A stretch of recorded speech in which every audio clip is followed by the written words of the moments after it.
Bella, are you excited to go to Paris? Have you ever been to France? And what are you most looking forward to about this trip? I haven't been to France, but I'm super excited about going to Paris. I actually was just talking to my dad this morning, and he played basketball in France for a little bit during his overseas career. And I was like, so you didn't want to take me with you? But no, super excited for this first time. Just looking forward to getting over there and getting to kind of be global citizens and exploring and whatnot, but then also being locked in and focused on our first game of the season. And then, Taliah, how important is this trip in terms of kind of getting to know each other more and,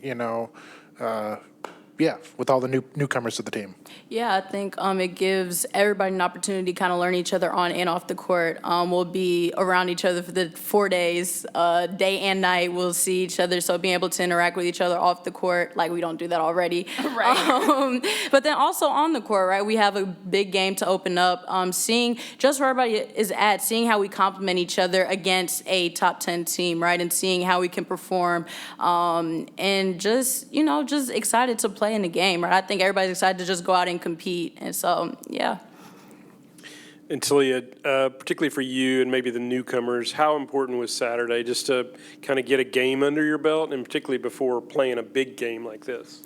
Yeah, I think always just putting on a uniform and being able to play in front of fans, it kind of signals that the season is here, and we're about to start playing games. I think being able to play an actual game with like teammates, just learning each other in game, it's a difference between practice and game, right? There's some things that you do in practice that you might not do in the game, or some things you do in the game that you might not do in practice. So being able to see how each other flows in an actual game, and learning where we best fit in, especially for the newcomers, trying to figure out a new team and seeing how we can best help produce and what we can bring to the table to help generate wins. Bella, when your first game is against a top 10 opponent, I guess, is there a different feeling as opposed to maybe just kind of just not a top 10 opponent? I say yes, and of course we have respect for Duke. They're a great program, really good defensive team. But at the same time, this is the first game for everybody, so we're all coming out and showing what we have for this season. Coming out, and I'm sure on both ends there's going to be some fumbles and missteps and things, just kind of getting ready for this season as we start. But, it's game one. It's 0-0 right now, so we're just looking forward to getting out there and playing. Taliah, obviously it's an awesome opportunity and venue, but will it be interesting starting at sort of a neutral site in this way for an opening game of this magnitude? Yeah, I think being overseas, it just shows how much the game has grown, first of all, and how much it's grown on the women's side, and how we're here for that and we're here to play on that stage. But being on a neutral site, right, nobody has home court advantage. We're both in new environments, never played there before. And so being able to just get the best out of both teams without all the extra, and having it on the most neutral, most fair side possible, and seeing exactly where each other is at, both teams, us and Duke. Bella, Nicki has been pretty vocal about, she likes to have her teams better in February and March than the start of the season. I know this is a big game to start off the year, but is it hard to, not want to go undefeated? Is it hard to kind of keep that perspective of, you got to grow into the season kind of? Absolutely. This is like a February-March matchup to start the season. So that kind of puts our mindset thinking ahead. But you have to have opportunity to grow and learn before you can get to those stretches in February and March where you want to be winning every single game and getting ready for postseason and NCAA tournament play.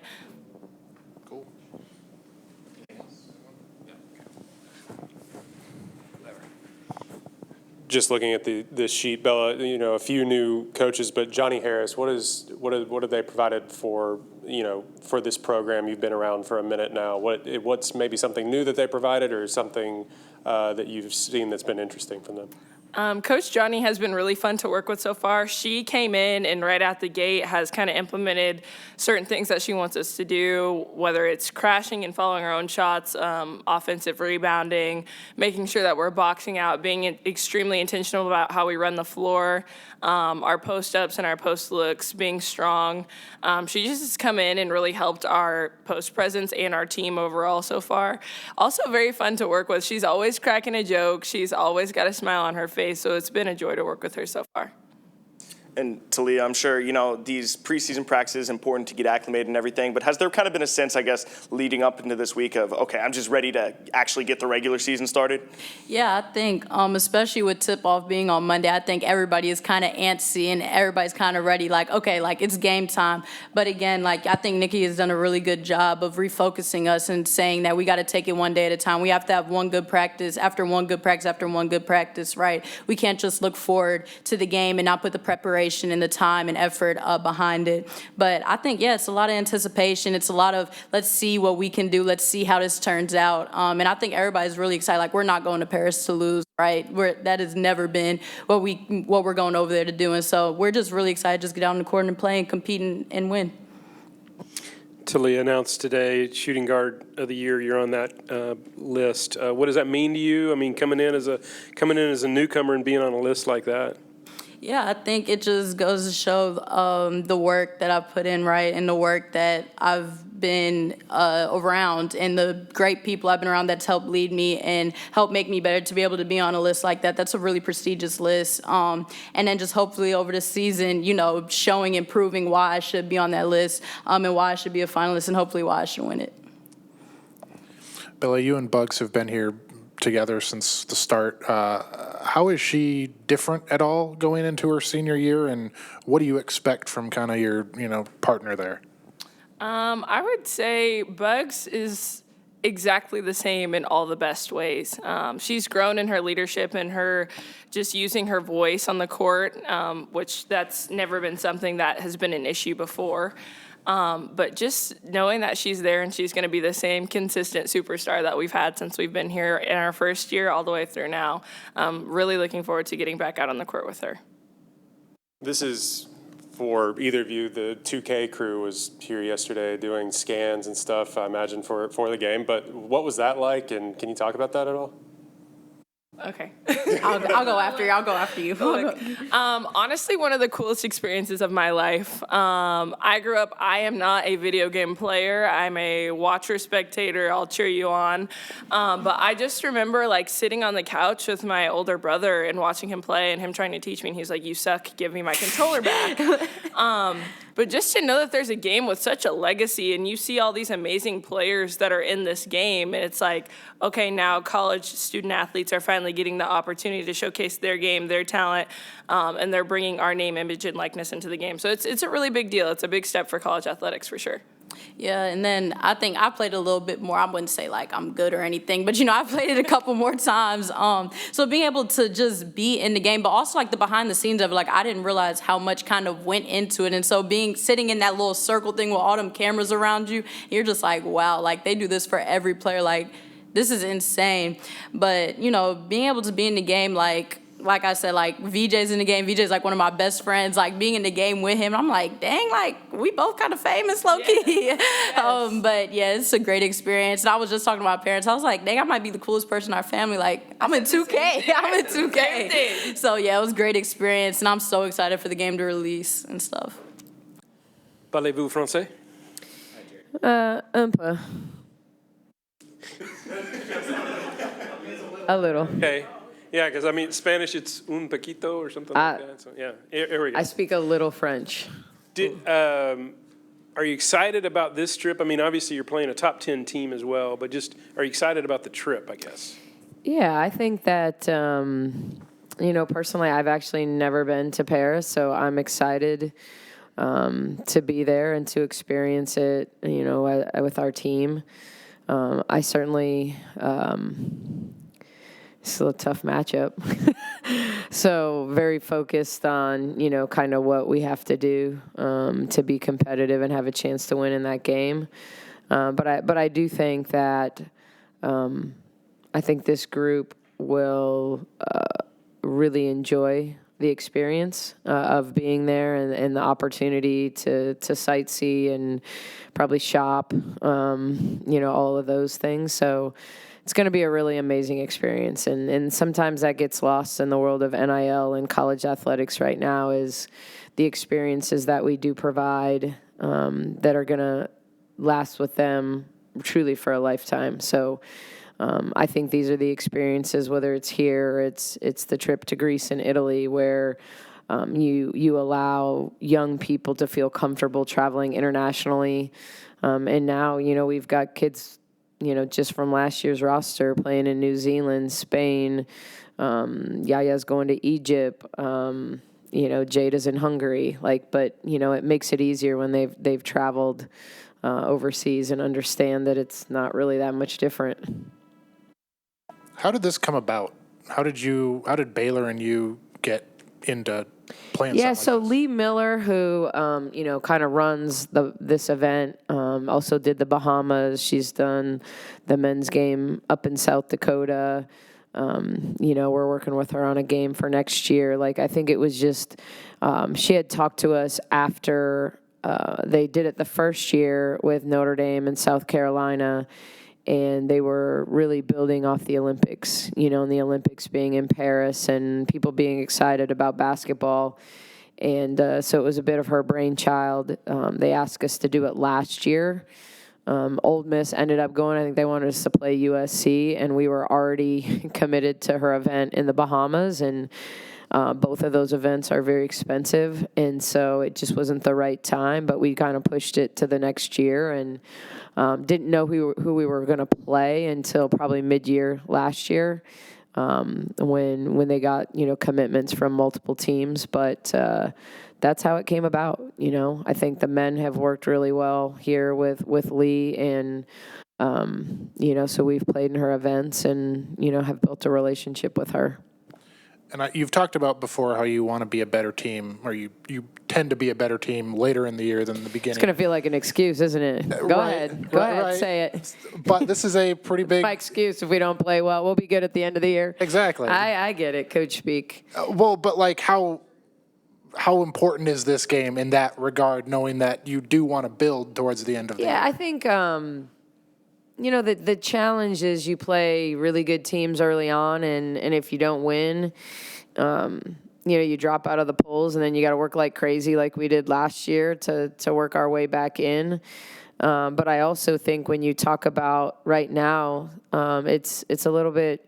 It's bigger than basketball. It's an opportunity. It's a platform for our players. We're talking about NIL and platforms and the importance of being able to play in games that can be moneymakers long term. And so you play in a lot of these games for that reason. And to be asked to play in them is truly the blessing. And so, I didn't come to Baylor to play necessarily, and I respect anybody who puts on a uniform and plays against us. But certainly these are the games that our players came to play in, that I came to coach in. Kara Lawson just got named, the national team coach. So she obviously knows what she's doing at an elite level. And so, it's just the competitor in me says, I want to take our team there and give them a great game. And I certainly never think I'm going to take a team to a game we can't win. Will we win it? We're going to work really hard to do things and put ourselves in position to win it. But I don't run around, guaranteeing anything and creating bulletin board material. I think we're going to prepare to win, and we're going to have to do a lot of things well, because they are very, very well coached, very talented, very skilled basketball team. Is there anything you're looking forward to finding out about this team that maybe you can't really find out in an exhibition or preseason practices that you don't really know until live bullets start flying? Yeah, we need to figure out how tough we are. We're going to find out real quick, because I promise you Duke's coming out, and they're going to hit first because they play physical, ball pressure, very defensive-minded. You have a pretty good feel for who rises to the occasion, whether it's because they're kids that have played for you before and you know what they're going to bring, or, with even going through practice. Well, how do they practice? What are their practice habits? What happens when, they practice against each other? Someone always gets hurt in our practice when we practice against each other. And so, I think it's, we've got to have some players rise up. I have zero doubt. I believe Taliah Scott, when she steps on the court, any court, whatever court she's on, she's going to think she's the best player. You can't, you can't teach kids that. That's like she's got that it, where it's like, I think I can go score against anybody. And so does that mean she'll have the game of her life in Paris? But I don't think she's going to be afraid. She won't be afraid of that stage.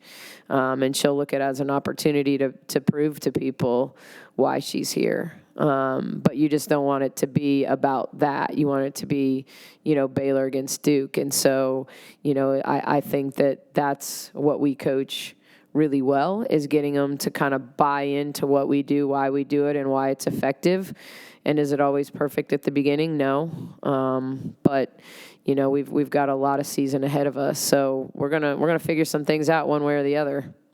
Coach, you touched on it a little bit, but how important are these international games, especially with the growth of the women's game overseas and players coming from even the WNBA to play in the offseason overseas? How important is that for your players to get their names out there, and also for Baylor to get their name out there as it obtains to international recruiting, if you've even dipped your toe in those it's a global game. Like I think that, when I first started recruiting internationally when I was at Arkansas, like 2010, I don't know, around that stretch, I went over and did a visit with kids in Estonia, Romania, and Belgium. And one of those players plays on the Belgian national team, didn't end up coming over.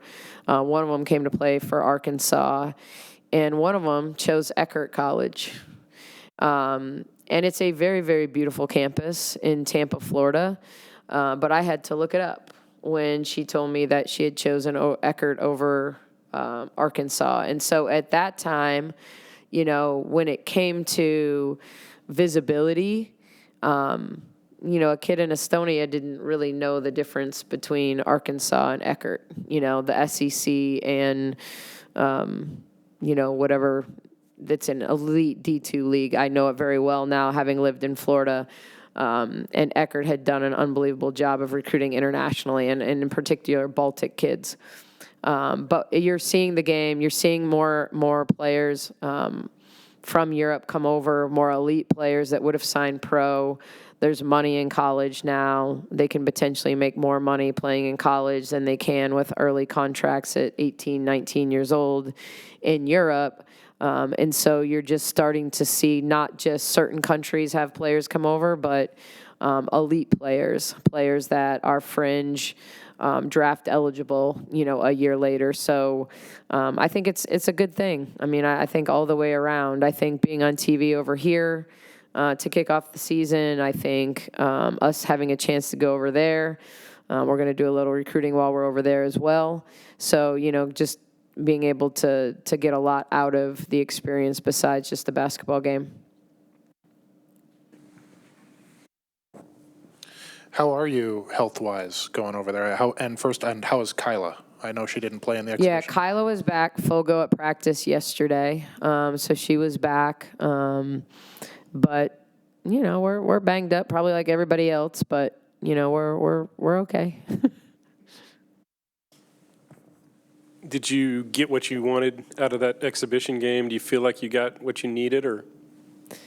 I'm probably always too honest. It was just a day to lace them up and run up and down and see who's out of shape still, and how many minutes they're capable of playing in a row.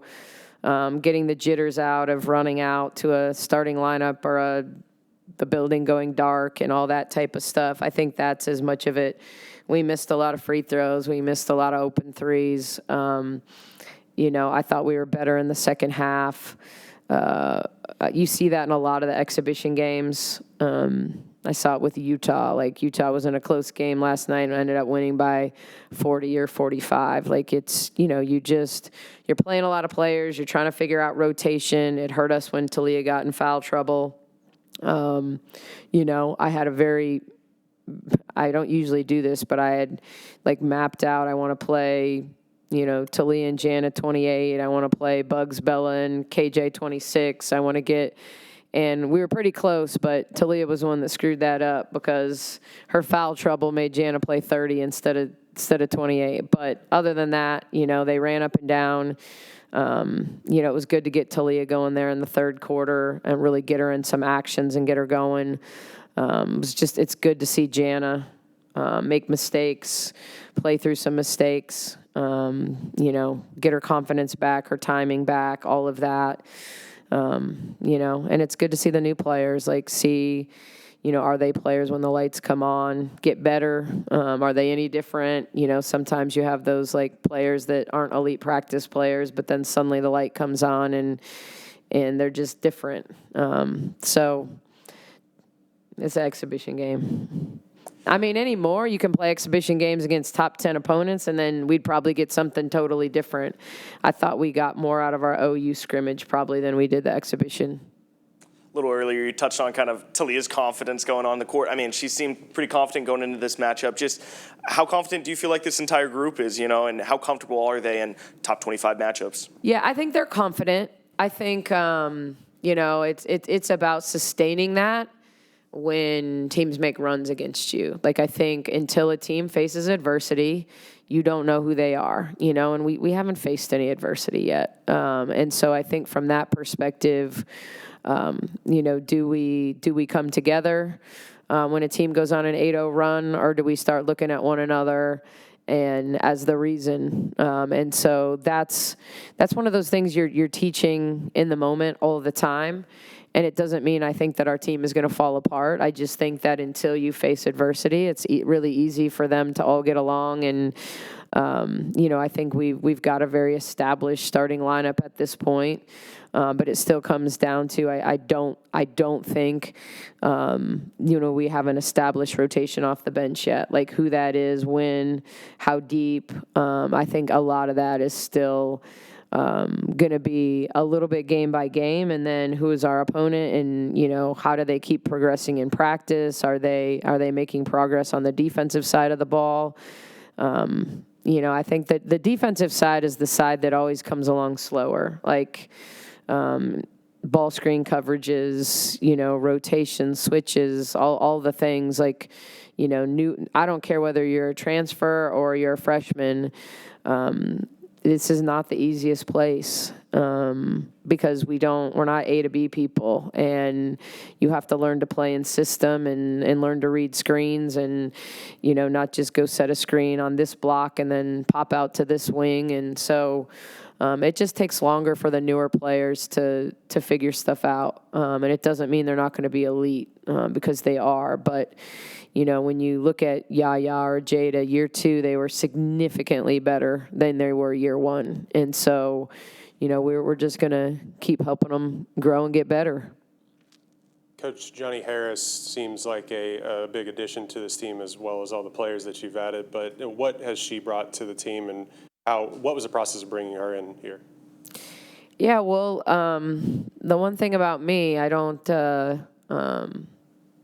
I want elite people around me. I don't like yes people. I'm pretty confident in my approach to what I do, and I like other people that are confident and good at what they do. And so I think the more talented our staff is, the better we can be. And I think she's someone that's won at an elite level, who's coached elite post players, who's good at recruiting.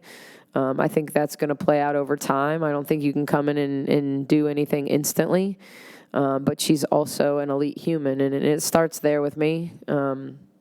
You can be as talented as anyone in the country, whether you're a player or a coach. I want good people, and I think she's someone that pours into student athletes and has for 25 years and is going to continue to.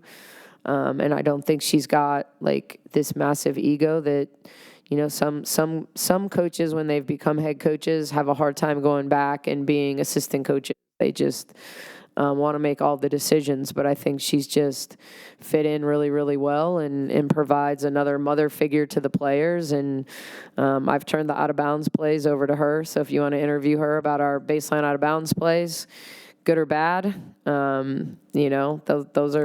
going to be her responsibility. And so that's what I get to do when I surround myself with good people. I give them autonomy to lead in areas, and It's almost like having a special teams coach. Now I'm doing side outs and I'll do late games, so you can complain about those to me. But if it's just in the course of the game, we don't execute a baseline out of bounds, it's Johnny's fault. Baseline out of bounds, I like sideline more than I like baseline. But, you have 5 assistant coaches. Like, I want to keep them engaged in the midst. I like our players hearing different voices. It doesn't mean that I won't make a call or drop a play in a timeout, and it might be on the baseline. But no, I like the board in my hand. I like that control. Ball goes out of bounds. I think that, I look at, and I will give Vic Schaefer his flowers on this. I think he's really, really good at coaching baseline out of bounds. I think they're elite screeners. I've always said, they can steal 6-8 points a game on baseline out of bounds. And she worked for Vic for a lot of years. And so, that's a big reason why, I wanted her to take over that area, because it forces me then to give her time to work at it. And, oftentimes what happens in a practice plan is you have baseline execution segment, and then you go long in defense or something else, and it's the thing that kind of gets tossed out when you go long in a practice. And so not wanting to do that and get better in that area, it's the WNBA is a side-out league. You never have baseline out of bounds in the W. All fouls are taken out on the side. So college is a baseline out of bounds league. It's not a league, but, So anyway, I'm going to let someone who likes it. And I asked your players about this, and this was, I think, the most excited that I've seen them, is asked them about 2K and 2K being here. What was that like for them, and what was that like for you, seeing all of that? Okay, so for me, I've been scanned. They did it in the W a number of years ago, so I didn't think about it being that exciting. I thought they were going to get excited, quite frankly, because it's a paycheck. But Juliana had told me, when they were getting screened and that they seemed actually genuinely excited. And, I'm not a video game person, so, it's just, I'm just happy they're getting paid, so, in this space we're in. But yeah, I'm glad that we could give them that experience, I guess. It's cool that Baylor's included in it. I don't want to downplay it. You're just not talking to someone who's really into video games. I haven't played video games since Mario Brothers.